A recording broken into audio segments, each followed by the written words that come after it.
Bienvenue pour cette semaine. La semaine passée, nous avions parlé de l'amitié et des composantes de l'amitié.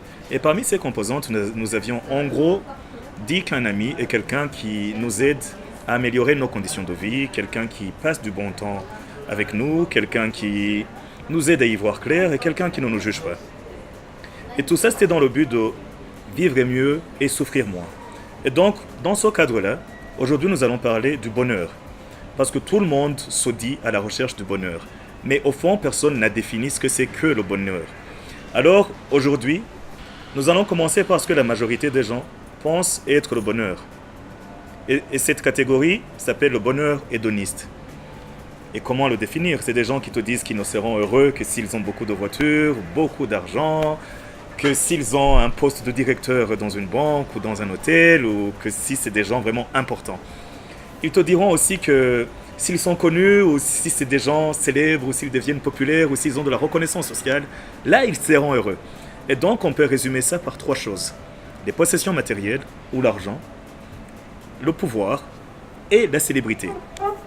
Et pourquoi on appelle ça le bonheur hédoniste? Parce que ces trois sortes de bonheur, le pouvoir, la popularité et l'argent, sont des bonheurs qui ne durent pas. En gros, si tu achètes ta nouvelle voiture, la grosse voiture dont tu as rêvé pendant 3 ans, au bout de 3 semaines, et c'est vraiment compté, c'est 21 jours exactement, ton cerveau croira qu'il a toujours eu cette voiture et tu vas te lasser. Si tu veux de l'argent, disons une grosse somme d'argent, si tu gagnes 1 million, ton cerveau croira à un moment donné, au bout de 3 semaines, qu'il a toujours eu cet argent et il va se lasser. Si tu deviens populaire, célèbre, très reconnu, au bout de 3 semaines, tu croiras que tu l'as toujours été et ton cerveau va se lasser. Alors, je vais vous introduire sur des bonheurs reconnus par les psychologues comme étant des bonheurs durables, des bonheurs qui te rendent vraiment heureux. Pas les bonheurs dont tu te lasses après et après tu veux plus. Genre, tu gagnes 1 million aujourd'hui et demain tu veux 2 millions. Tu es populaire aujourd'hui, connu par 1000 personnes et demain tu veux 10 000 personnes et tu es malheureux si personne ne te dit bonjour dans la rue. Donc, quel est le bonheur? Quelles sont les sortes de bonheur qui te rendent vraiment heureux? Les psychologues en ont compté 5, seulement 5. Commençons par le premier, c'est les nouvelles expériences.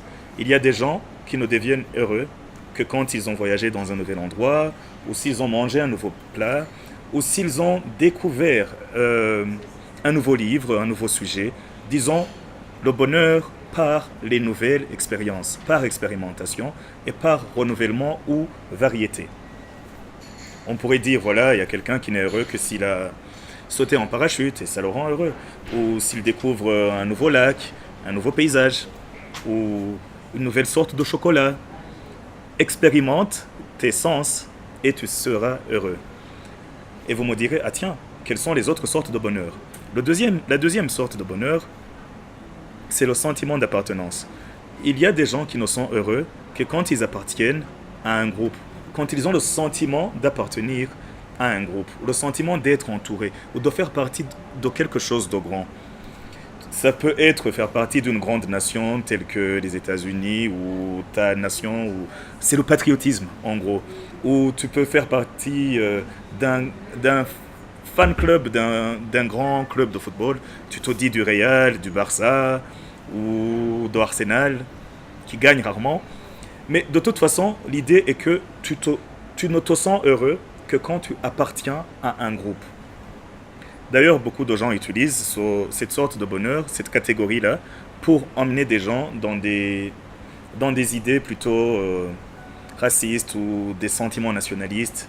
Disons que Trump, par exemple, a gagné sur des gens qui se sentaient vraiment américains, patriotes. Donc, ils prennent leur bonheur sur le sentiment d'appartenance. Autant qu'ils pourraient appartenir à un club de foot ou une famille prestigieuse ou à une école ou une université. Tu peux te dire je viens de Harvard et ça te rend heureux. La troisième sorte de bonheur, c'est faire quelque chose qui a un sens social très souvent, un impact ou une utilité sociale. Vous verrez souvent quelqu'un qui était milliardaire à la City de Londres ou à Wall Street, qui abandonne tout et qui va en Inde pour soigner des malades, ou quelqu'un qui lâche tout pour aider des enfants en Afrique. Cette sorte de bonheur se fait pour les gens qui veulent avoir un impact social, qui veulent avoir un sens à leur vie. Et souvent, le sens à la vie se trouve dans ton utilité auprès des autres. En quoi tu leur et utile. Deuxième sorte de bonheur, c'est le bonheur qui consiste à jouer. Que ce soit jouer à la PlayStation, que ce soit jouer au foot, que ce soit des jeux sexuels, que ce soit jouer avec ton partenaire ou avec tes amis. Il y a des gens qui ne sont contents que quand ils font des jeux. Alors la cinquième sorte de bonheur, c'est apprécier ce que l'on a. En gros, tu apprécies ta femme, tu apprécies tes enfants, les poèmes qu'ils ont écrits. Ils ont révisé en classe, ils t'ont dit « Ah tiens papa, regarde ce que j'ai écrit » et tu te dis « Oh waouh, quel beau dessin » et tu apprécies ce que tu as. Ça, c'est une sorte de bonheur. Recapitulons. Première sorte de bonheur, faire de nouvelles expériences, quelles qu'elles soient, un plat, un voyage, une nouvelle voiture. Deuxièmement, un sentiment d'appartenance, appartenir à une belle famille prestigieuse, une école, un club de foot, une nation, peu importe, tant que tu appartiens, ça va. Troisième sorte de bonheur, faire quelque chose qui a un sens, c'est-à-dire un impact dans la vie des autres. Trouver un sens dans ce que tu fais. Quatrième sorte de bonheur, jouer. Et cinquième sorte de bonheur, apprécier ce que tu as. Voilà pour aujourd'hui. Nous attendons vos commentaires en bas de la vidéo. À la semaine prochaine. Vous pouvez aussi suggérer des sujets ou vous pouvez nous poser des questions sur lesquelles on peut vous répondre. Merci beaucoup.